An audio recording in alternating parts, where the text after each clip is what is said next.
Thank you very much, Madam Speaker, ma'am, for giving me this opportunity to debate the Constitution of Zimbabwe Amendment number 3 Bill of 2026. Madam Speaker, ma'am, in doing so, I carry with me the views and concerns of the citizens of Harare West Constituency, gathered through a constituency consultative meeting that I held on the 21st of March 2026 in Marlborough in Harare West Constituency. I wish to state from the onset that the people that I represent have expressed an overwhelming opposition to this bill.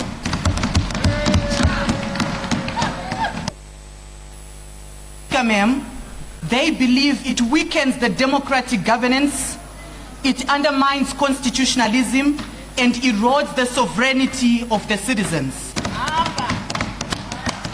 Our constitution is not an ordinary statute.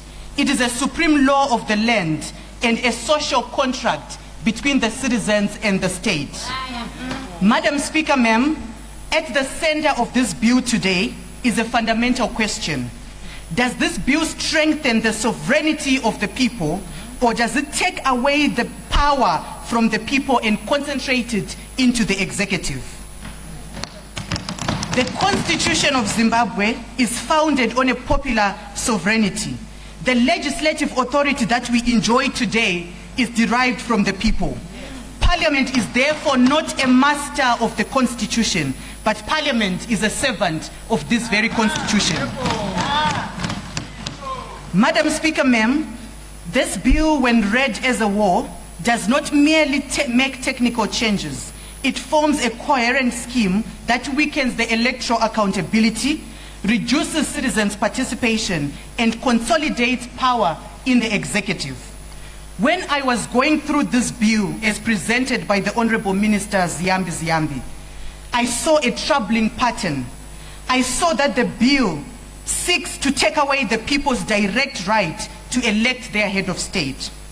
I saw that the bill also seeks to extend the term of elected officials.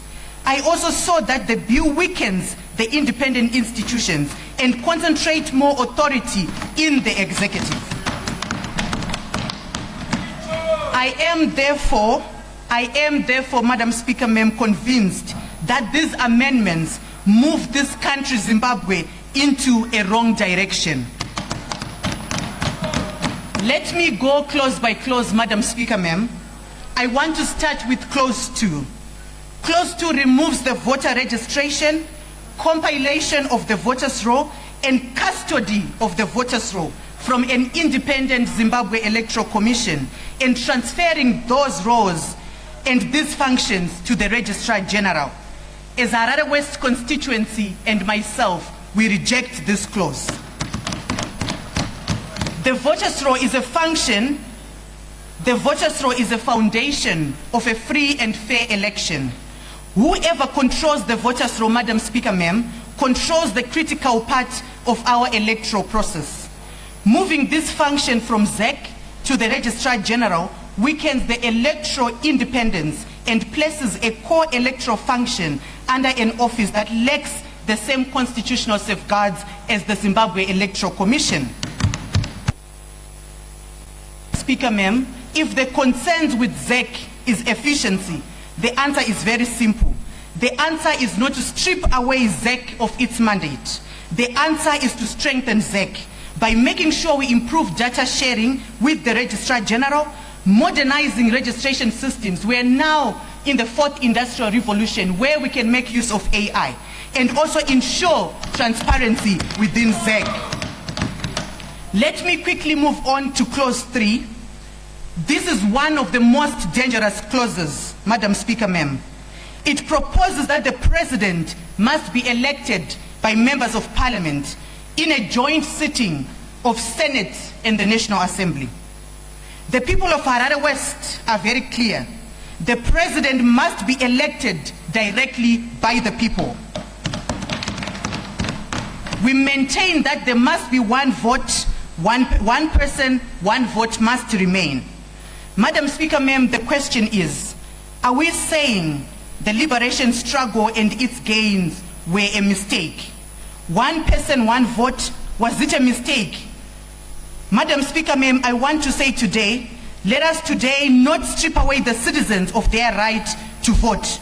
Why should an elected few decide for the majority?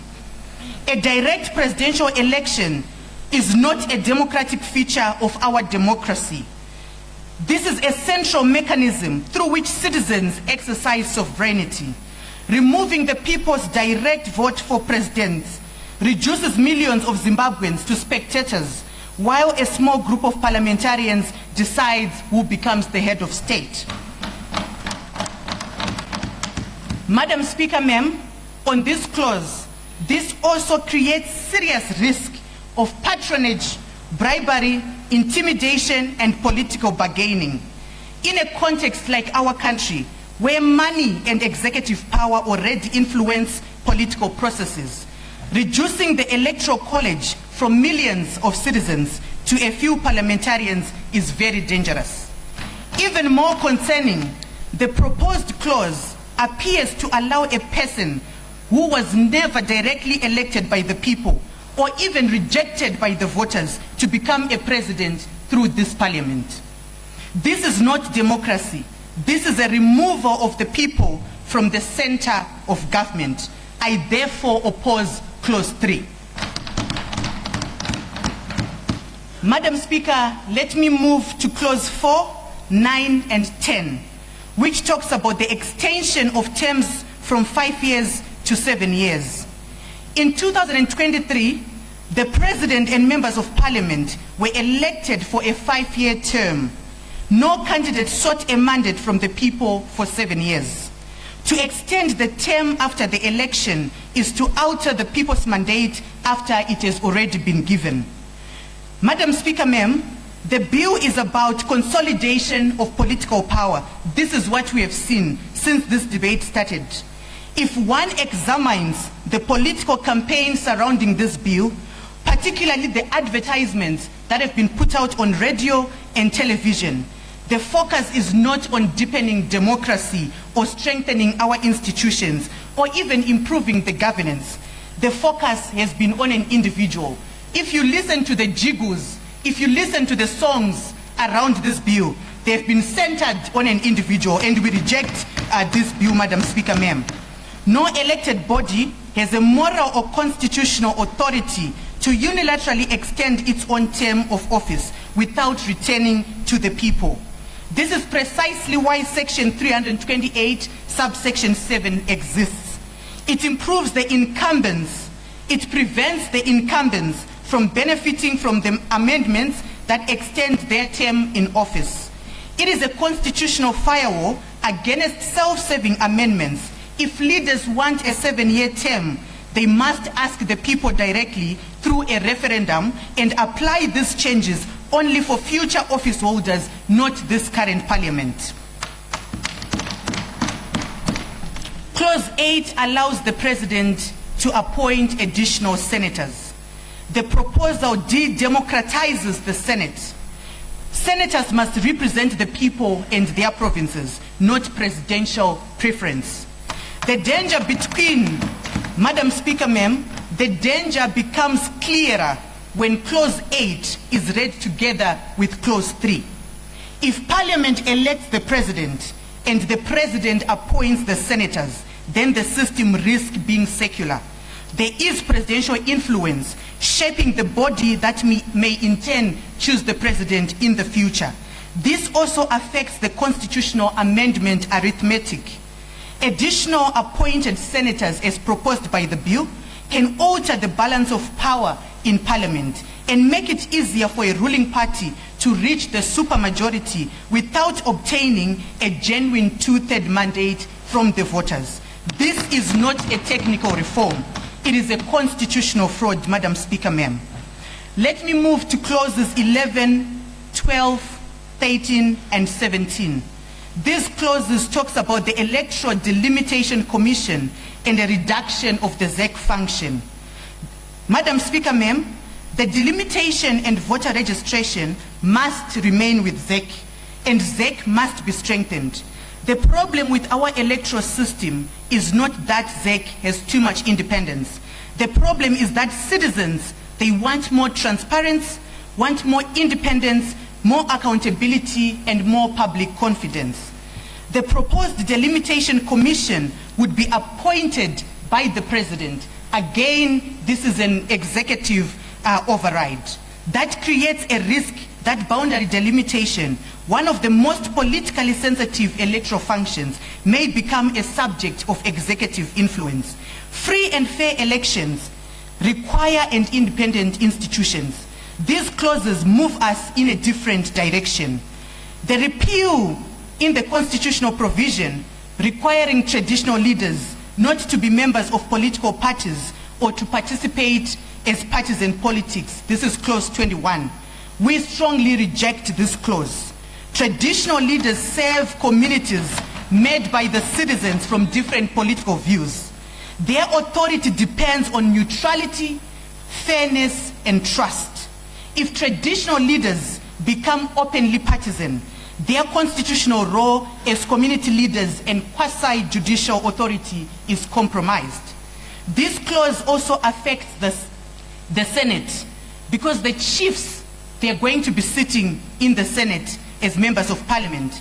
So if chiefs are no longer constitutionally required to be non-partisan, then the democratic legitimacy of the Senate is further weakened. You have additional 10 senators, you have chiefs who are now partisan. This will weaken our Senate, Madam Speaker, ma'am.